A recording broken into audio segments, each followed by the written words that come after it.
Hi everyone, thanks for coming to our session. We're flipping the script a little bit on this one, and I'm moderating from the brand side with some of my partners here. So I'm excited to do this. I have my little Inspire cards if anyone's wondering what this logo is. But let's start with introductions, and I'll let the team kind of introduce themselves as well. But my name's Travis Freeman. So I head up all things media and demand generation at Inspire Brands. So anyone who doesn't know Inspire Brands, we own Dunkin', Arby's, Sonic, Baskin, Buffalo Wild Wings, Jimmy John's. So QSR, CDR, based in Atlanta, moved there about a year ago, had been up here for about 20 years, so still acclimating. Feel akin with the cowboy hat, but I'll let the rest of the guys introduce themselves. Yeah, my name is Lance Wolder. I'm the head of strategy and marketing at PadSquad. I'm not a part of the Yellowstone cast, but if anyone wants to put me on it, I'll take it. And at PadSquad, we're a digital media company that fuses creative and media together to make creative more remarkable for brands. Glenn Pape, Senior Director, VIZIO. VIZIO, 21 years of selling great TVs here in the United States, next generation entertainment and streaming platform. Good morning. I'm Richard Beckman. I'm president of The Messenger, which is a new media brand we launched about 4 months ago on the premise of trying to break the news, trying to bring balance back to the newsroom. So nice to be here with you all. Cool. Thanks, guys. So the theme of this panel is charting the future of media, which is very broad. And it's probably, if all of us can solve it, we would be able to quit our jobs probably. But what I also don't want to do is we're not going to ask a bunch of questions and just go down the line for every single person to answer. We want to make this conversational. So I want to start broad, right? Because I want to kind of just get your pulse on all things kind of disruption, maybe catch a couple themes that y'all talk about, and then we can kind of go from there. But this one I will ask each of you. But we all talk about the media landscape is evolving, tremendously every single day. What are the trends and kind of the disruptions that y'all are seeing, that you're excited about, that you're trying to solve, that you're talking to your brand partners about? Like, just what are like a couple, right, that you're thinking about? Lance, I'll start with you. So there's 2 letters that I'm not going to use when I'm talking about this topic because they've been covered enough this week. I think you can all figure out what those 2 are. But what I think is really important within our industry is that there's been an evolution of technology that's allowed for brands, regardless of size, to be able to do new and different things. And I think that as marketers, the more we can embrace those technologies to create personalization, create opportunities for unique messaging, and creative experiences that connect on an emotional level, the better off we're going to be. So regardless of kind of what new technology comes, it's about being really smart and thoughtful as marketers to be able to translate that into something that consumers actually see. Because all the creative targeting, all the stuff we can do with data, it only goes so far. Creative is the part that consumers see has the biggest impact on the overall campaign performance. So for me, use technology, use new tools, but use it to improve the consumer experience. Yeah, I mean, I think it's overwhelming a lot, right, with just like all the different options that we have out there. But I think it's a good point that you make is we have so much more control than we ever have before with partners, with tools, with technology. And I think that idea of emotional connection is so important. I mean, we see it every single day with that emotional connection piece. That's what's driving brand love, right? Like, absolutely. And as soon as you don't do that, it's the opposite of that, right? So I love that. Glenn, what about you? Yeah, I mean, we see it every day, and I would say you're probably going to hear this a lot here and across AdWeek, which is streaming is having its moment. And we've seen a dramatic shift into streaming over the last few years from linear. We hosted a breakfast this morning, and we're finding across VIZIO 58% of time spent within our operating system. And I think sort of double tapping on that, what are people doing? I think everyone understands the importance and consumer sort of demand for SVOD content, premium SVOD content. What we're finding is they're complementing that with FAST, free ad-supported streaming TV. It has seen and is also having a moment, 70% growth year on year. So a lot of options, a lot of choice for consumers, which obviously makes finding them incredibly hard. But we feel fortunate to be sort of at the center of all this change and all this opportunity. Yeah, I don't want to see what my increase in streaming has been, getting up there. especially over the past year. I mean, past 6 months too, right? Like, especially we've been content poor, right? So it's like, how do you go back into streaming and kind of? I watched Schitt's Creek again, right, for the 8th time, the entire thing. So It's a good thing VIZIO TV doesn't give us our time watched like Instagram does. That would be bad. You might be surprised, but no. Richard, what about you? Yeah, I have a bit of a counter point of view on this, as you can imagine. So I think we're at an inflection point in the media industry, in my opinion. We're overly commoditized and homogenized. We went in digital media from all of us trying to be the homepage of the web, and then we evolved into the era of search, and now there's such a proliferation of content. I read a couple of weeks ago, 78,000 new web contributors each day globally, which is an astronomical amount of content doing there. So in a very perverse fashion, as I said, through the homepage era to the search era to the proliferation of content, we really now have the need for curation. And of course, all of us are embracing cognitive computing and AI technology to help us target our audiences, provide more accountability, lay bare any misinformation or fake news, as an ex-president quoted. But from my point of view, we have to go back to a couple of those more traditional, more legacy values of engagement and trust in media, which is the premise on which we're launching on. Because as I said, there's so little differentiation between content that's created by the brands, user-generated content across the social media channels, and of course, AI-generated content now. Yeah, and couldn't agree more. And I want to get back especially to the misinformation piece and trust, because I think we as brand marketers, right, are struggling so much with that. And where should we play? Where should we show up? Is it going to hurt the brand? So, well, I want to come back to that in just a bit. So kind of a key theme I heard was also just, screens are screens, right? Like, I think that emotional kind of context, right, is real. And I think that consumers they don't see the difference between digital and traditional anymore. I think especially in an age of streaming. So almost maybe like some advice, right, for the brand marketers in the room, for publishers, right, for platforms. Like, as traditional and digital start to converge, right, as consumers don't really see the difference, like, what are some of the capabilities that we in our industry need to start navigating, right? What do we need to kind of be ahead of? Like, what for that landscape for us to be able to do our job well? Like, what's just some advice? Glenn, let's start with you. Yeah, advice. So I don't know if I'm technically answering the question, but I'll do my best. You have to be curious. I think Cheryl kind of alluded to it in the two panels ago. Technology is moving incredibly fast. Our worlds are changing every day, both from a consumer and brands to find the consumer. So you have to align yourselves with stakeholders within your organizations to understand topics that you don't know. You have to make sure that you are on the front foot in terms of educating yourself and educating your clients. And I think from a brand standpoint, a lot of the conversations we're having across the industry, it's this willingness to test and learn more today than ever. And I think that's evident in how the marketplace, the video marketplace, is approaching alternative currency solutions more than ever. But I think it's, you have to ask, you got to sort of be wildly obsessed with curiosity. And then as brands and good partners, this concept of testing and learning and how we're applying those learnings at scale. Yeah, I think the test and learn piece is important, but it's also, I think it's scary for a lot of people, right?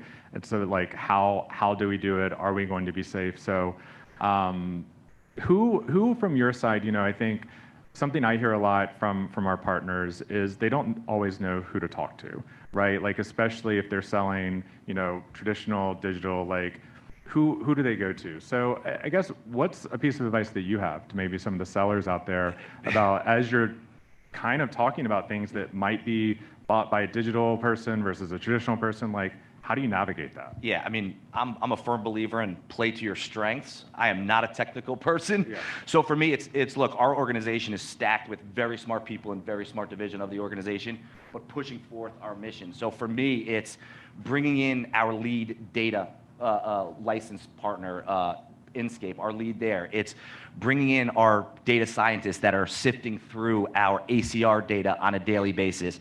For those that really want to get a look under the hood, I may not be the best person to explain it. I will do a great job of setting it up, likely fill your bellies with a good meal, but no, truly bring in the stakeholders that are professionals and that live and breathe it every day. And I think that for me has really built trust amongst our clients in this changing time. Yeah, cool. Lance, what about you? What do you think what are some of the capabilities or skills that media professionals need to navigate this? Well, I'll go back and then come forward to that, because I think the last question was really interesting, because I'll have a little bit of a counterpoint to this idea of using new technology, which is, remember, as brands, the consumer is actually what matters most. Just in the same way that they can't tell the difference which screen they're consuming content on. Yeah. They still need a brand story to fall in love with. They still need a narrative that speaks to them. So just because there's a shiny new object that everybody in the industry is talking about, doesn't mean you have to use it. And so I think the advice that builds on that for sellers is like, yes, you should be relevant. Yes, you want to talk about things that the industry's talking about, but focus in on the things that's actually going to make your client's life easier by making their customers' life better. Yeah. And so for me, if you start there, everything works from there. And just to kind of piggyback on that, just advice there too, is I think a lot of times as sellers come into the brand side, right, like they are so focused on the investment teams as well. And it's like, what are you transacting on, right? Like, are you transacting on digital? Are you transacting on traditional? But at the end of the day, like a lot of these decisions are made by the planners, right? Like that's their job as like, whether it be strat planners or comms planners, to understand like what is that need state of the consumer, right? And then that's where it's going to start to get elevated versus always just focusing on like my investment team, which I still see so many people doing. And then you're just playing for pennies, right? Because everything's already been allocated versus working upstream with the planners. Yeah, the real money's been spent. Yeah. So want to go back to the other part about like just skills in general, just as we navigate the landscape? Yeah, so you talked about like knowing your strengths, right? I think a lot of times salespeople do the same thing where they say, hey, I'm good with relationships and I do these specific things. But I encourage everybody, whether you're traditional, you're digital, to spend time to be a student of our business, because there's so much evolving. I mean, the new acronym that's out there is about the sites for advertising, right? Does everybody know what sites for advertising are? If you don't, you should probably read up on it, right? It's like just important to be a student, and you don't have to be an expert. You don't have to understand how DLIDs work. You don't have to understand programmatic traders day to day, but at least have that little bit of awareness to be able to have the conversation and then bring in your expert, bring in the person who's going to help like sew the needle. Cool. So I want to stay on this idea a little bit of kind of proliferation of how we're thinking about particularly consumption of content. I think with digital content consumption, right, like there's been such a proliferation. Richard, I want to ask you this because I think that you probably have a very good perspective on this, is how can traditional, or seemingly, right, traditional media outlets kind of adapt and thrive in this age of moving away from only content consumption being from traditional channels, but now traditional media outlets or traditional media channels have to look into this proliferation, right, of digital content consumption? Yeah, it's a conundrum, right? As the platforms evolve, I think the first law is to be platform agnostic. Who cares where we're serving our content, as long as we're creating great engagement with our consumer and providing that engagement to the advertiser. I think it's most important for brands to actually stand for something. I mean, how many times has CNN declared they're moving to the middle? I mean, how many times? I mean, it's just, and I'm not anti-CNN, but just I'm using them as an example. And so from my vantage point, you want to stand for something, have a DNA strand that everyone from your most junior person in the office to the CEO evangelize with one voice. You're one thing that has great value across different things. For us, as I said, we launched with the bold platform at the Messenger of time. It's time to break the news. None of us can question that, with 76% of Americans not trusting media, according to the Reuters study that came out a couple of months ago. Yet, the average American spends more time consuming news, like a junkie, than they do preparing meals, exercising, or playing with their kids. So here you have this interesting conundrum, right? It's accounting for an enormous amount of our attention, but no trust in it. So we launched on the platform of nonpartisanship, accuracy, no misinformation.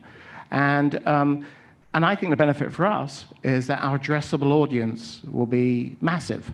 Will be as far to the left as a conservative can read, and as far to the right as a liberal can read.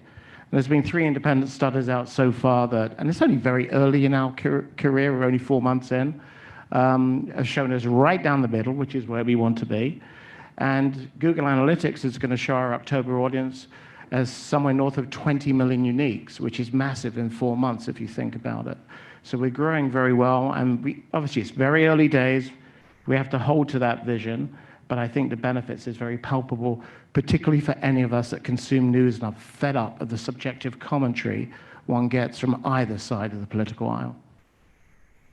I want to dig into that a little bit more in just a bit, particularly on the trust side, because I think it's so important. But Lance, I want to get your perspective, because I think that a lot of this, I would assume, has to do with content and context, and that's how a lot of these traditional media channels can kind of thrive in a digital kind of proliferation in this world. What's your perspective on it?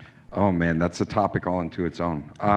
Especially when everybody's been talking about the death of the cookie for so long. Yeah, how many years now? It's like 3. It was like the year of mobile. Yeah, and I know Google's in here, so. Sorry, Google. But in any case, I think the one beautiful thing that comes from this kind of future of no cookies has been a reemergence of context and content. And the research shows that it matters. And as I kind of mentioned before, because technology is available, we run to it, we start using audiences, we start to abandon what was critically important in the past. And I think it's art, not science, right? You want to find the places you should own. You should own your endemic content. You should be where your ideal customer is. But you don't have to stop there. And I think that's the key. Whether you're doing branded content or original content that needs to be distributed in that way, or how many brands in here have abandoned news? Like, you shouldn't abandon news. You should have a thoughtful creative strategy that allows for you to play in news without being afraid of what that outcome is, because it's scary to be aligned with content that you might not know what it is. I couldn't agree more. I think it's what we found is, I think probably like 3-4 years ago, our category, as well as categories are just spending the amount of money that we are, is like, we were just trying to get everywhere, right? It was a reach game. Like, we were just like, everyone eats, everyone, like, let's just get in front of them. But I think what we've done is kind of what you're getting at, is like, what are those, let's say we had 100 different places that we were at before. What are the 50, right, that we just really want to hone in on and just own, because we know that that's where our consumer is, that's where they want to hear from us, and they don't want to hear from us these other. So I think it's, to your point, finding those moments, right, and finding those places that are going to align with your core customer, but you have to understand them first and foremost. Yeah, the insights come first. Yeah, and you can't just assume that everyone wants what you have, which And I think. these gentlemen have all the insights, right? They're going to tell you all about their audiences and who they represent and how to best connect with them. And so I think that's the value to the marketer, is to not just think of your seller as a seller, but also a place to find more insights. Yep. Cool. So I want to stick with this idea of kind of more, and I say traditional media outlets very seemingly, right? Like, this is not, print only kind of stuff. But Richard, I want to come back to you and kind of what you're getting at before is, I think we are in a world of, kind of misinformation, right, is everywhere. I think that there is a complete lack of trust in a lot of more traditional media outlets, right, like as a whole. I think you talk about like brands needing to be in news. Like we're not in news, right? And we've made that decision right now because we don't know where to play, right, in that particular conversation right now, because we don't want to be shown as like extreme on either side, right? And also with that proliferation of misinformation that's just happening every single day, we don't want to be near that. So how can we kind of get better at this? How can we like think about like the traditional kind of media channels, helping with this and making brands feel more comfortable, coming back into, like you said, like people are spending, what'd you say, like more time watching news than they're working out, watching their kids. Like that's consumption that we're missing out on, but we're scared to go near it. So how do you solve it? Well, it's a conundrum for sure, right? There's generally two reasons why people don't want to run in news media. One is the toxicity of the environment, and gosh, the news cycle makes you want to slit your wrists at the moment, right, with everything that's going on. And we haven't even started with the Trump prosecutions, really, or the election cycle, so strap yourself in. There's the toxicity, and then the other side of it is what I call the Wayne's World scenario. To label me is to negate me. If you're left of the Mississippi or right of the Mississippi, it's funny, I had a dinner with an old friend of mine who's the CMO of one of the major automotive companies, who said to me, Richard, because she loves what we're doing, my dealers want me to advertise on Fox, and my customers want me to advertise on CNN, and there's that danger of labeling. So I think we've got the second thing licked, because we're going to be right down the middle and balanced and objective. The first thing, you just have to put, brand safety and keyword searching, all the innovative ways you can to protect an advertiser from those sort of environments, and those are commitments we make to all of our advertisers. But if we're doing our job right, news should be the most vital area. It's become the opiate of the masses. It is absolute crack for all of us in terms of consuming it. Unfortunately, like a road accident sometimes, with terrible things going on over the last few weeks in particular that have got all of our attention at the moment. In terms of infusing that culture into your organization, it starts right at the top. And we've hired about 300 people in a fairly short period of time. And I'm very proud to say that everyone we brought on board is an evangelist for this pursuit of balance. And you need that shared DNA, shared sense of purpose. Academic of what you feel specifically. There are a number of editors that we interviewed who weren't prepared to abandon their opinion on social media. And we can't have the contributors of our brand espousing one side or the other when we're trying to be objective.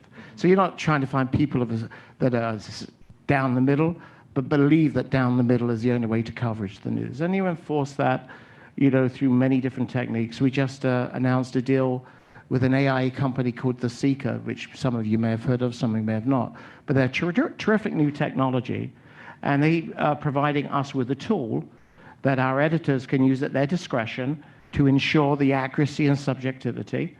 And then we're going to create a landing page where, almost in a sense, we're standing naked before the mirror, because we're going to share the findings, the good and the bad findings of what this tool have done.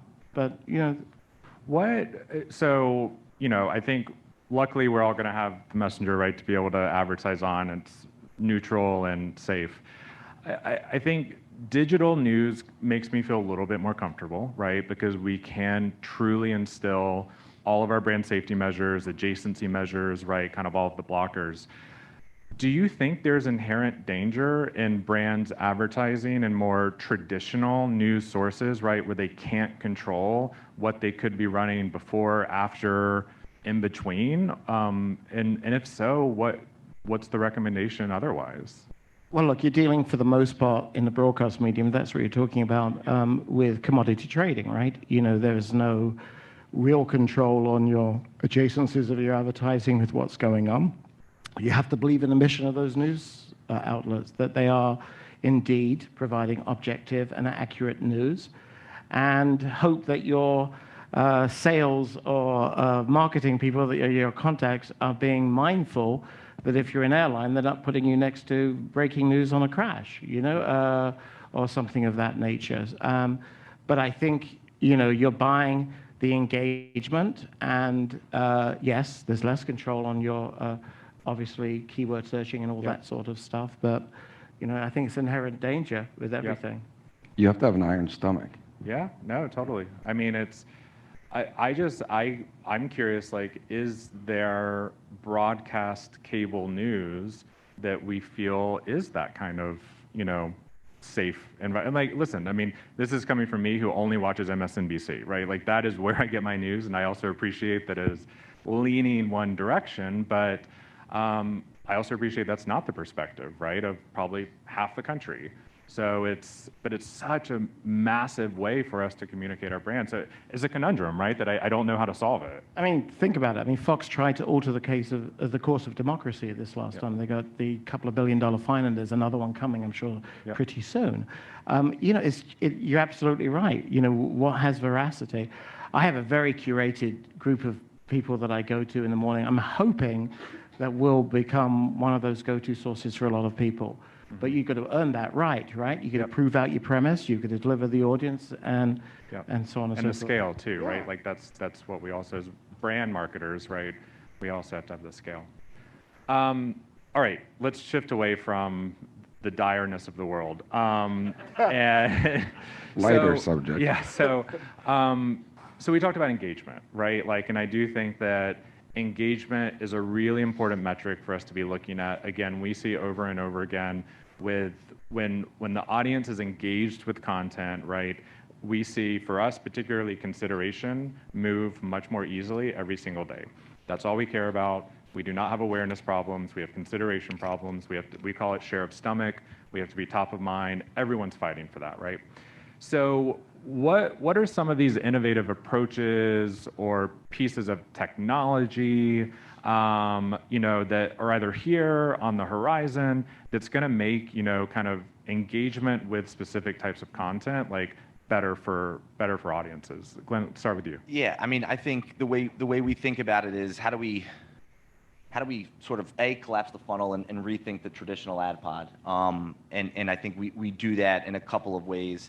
I think now more than ever, brand dollars are tasked to work harder than ever, meaning you want a business outcome. So how do we think about shoppability? How do we think about driving people in store, app downloads, things like that? So we're constantly, again, on the front foot, working with technology partners that allow us to do that. Again, with the mindset of test, learn, and apply what's worked. I think the more conversations we're having today are outside of traditional 15s and 30s, outside of enhanced 15s and 30s. We talked about a lot of content. Finding consumers has been incredibly difficult. Where we see the greatest opportunity today is meet them where they are. And I think as an OEM, that's the moment they power on their TV. That's the home screen. That is the new recommendation engine for what to watch, hopefully incredibly personalized for, you know, what we've identified as making sense for you. So the conversations we're having are in and around integrating brands in fun and exciting ways the moment a consumer turns on their TV, making a one connection that isn't so much, here's your 15, here's your message, but it's really, you know, sort of ingraining them in the experience. Sponsorships, creating content. We announced something today at our breakfast that really puts the brand as part of the entertainment. So I think we're seeing, and by the way, all this is measurable. So you talk about, like, you know, the various metrics that brand advertisers are looking for now more than ever. If you can think of it, we can probably do it. And I think our thought process is meet them where they are, and use it as an opportunity to bring them into the brand in innovative ways. What, as a consumer, what's your favorite ad format that gets your attention the most from a tech side? And what's your least favorite too? Well, I would say my favorite's the VIZIO. No, I'm kidding. Honestly, you mentioned Google being in the room. I think sometimes those 6-second skippable ads are because we talked about choice earlier, right? I think giving the consumer the opportunity to take a further action, and that really comes up when you start to talk about, I don't necessarily think people are going to buy a pizza immediately on their TV or buy that sweater. But for the few that in that moment feel so much inclined to do so, I think having the option, having the choice is a really cool thing to put in front of them. So I think skippable ads, but again, it's this concept of let me as a consumer kind of either sit through it passively or lean into the opportunity to engage further with the brand. Yeah. My favorite, and we're here at Paramount, but pause ads for us have been our top performing ad, period. And especially when we make them contextual, right? And like we're asking someone to do something, they are just outperforming everything, and we just can't spend enough on them. So I think they're kind of in a similar like choice, right? And I would just add one other thing, right? Like I think now more than ever, the opportunity to personalize the advertising experience through data is a major opportunity. So there's technologies and data that allow for you to make sure that the recipient of whatever that ad is in market or has a similar content consumption behavior. But it's we can make advertising work harder today more than ever. Yeah. What about you, Lance? I feel like you probably have a perspective on how we make ads engaging and what we can be doing better and worse. Yeah, so you stole my number there on the enhanced side of things. Because for me, regardless of the channel or the medium, like even just out of home in the last, it's called 18 months, is a completely different beast than it used to be. Not something we do, but I'm inspired. I'm inspired to be able to see any connected device deliver a personalized ad experience, or one that then becomes enhanced in some way, shape, or form, whether it's interactive video or it's a countdown timer or dynamic messaging that happens in an outdoor ad or in a digital creative. All of those things to me get closer to what I care about as a consumer. And so those are the things that are exciting to me. And I think that creative budgets are hard to come by. It's hard to find the money to spend.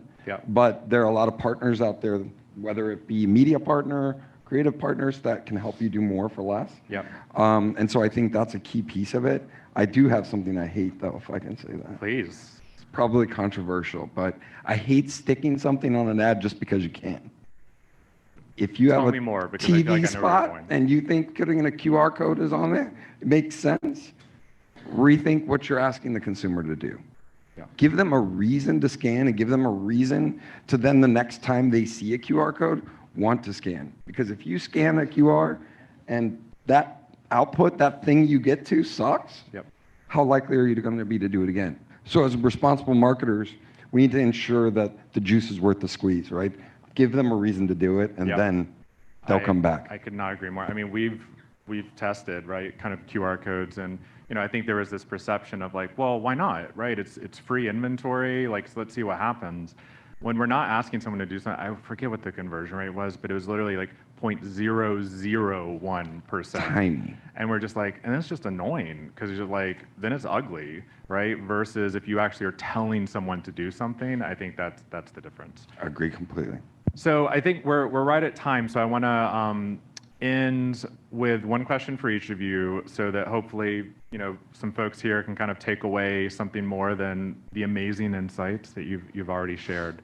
Going into 2024, I think it's gonna be a crazy year, right? There's a lot that's gonna be happening. I think to what y'all were saying, like the space is just innovating every single day. The two letters you talked about, right, that we don't want to say, which I think can't even, when you're talking about creative, I think that's where we're leaning into to AI. I think those are the two letters you're talking about. Like we're thinking about that and how it creates more creative, right? So I think but I agree with you. I think it's just overdone right now. What's the one piece of advice you can kind of give people in this room to set themselves up for success going into 24? Richard, let's start with you. No different advice than I've given in 2023 any other year. Make your brand stand for something. Make everyone in your organization believe in that mission, and make damn sure that you execute on it. Yep, love that. Yeah, I mean, I think having the infrastructure, technology, and partnerships to pivot quickly. Yep. Yeah. Cool. I would say empower your people. Each of us has its own perspective. We have our own backgrounds. Each of us connects to a different type of consumer. And so if you empower your people to make decisions that are ultimately going to be representative of your customer, I think that's the best thing you could do as a brand. I totally agree. And I think, for me, it would be when you personalize your content and your messaging, it is going to work so much harder. It's more difficult to do. It's going to cost more to do. You have to take the insights as you're thinking about segmentation. But as soon as it's the slight nod to that person, it is going to work exponentially harder. So I think that's it for us. That's our time. So Thank you, gentlemen, for the panel. Thanks, Travis. And thanks for coming.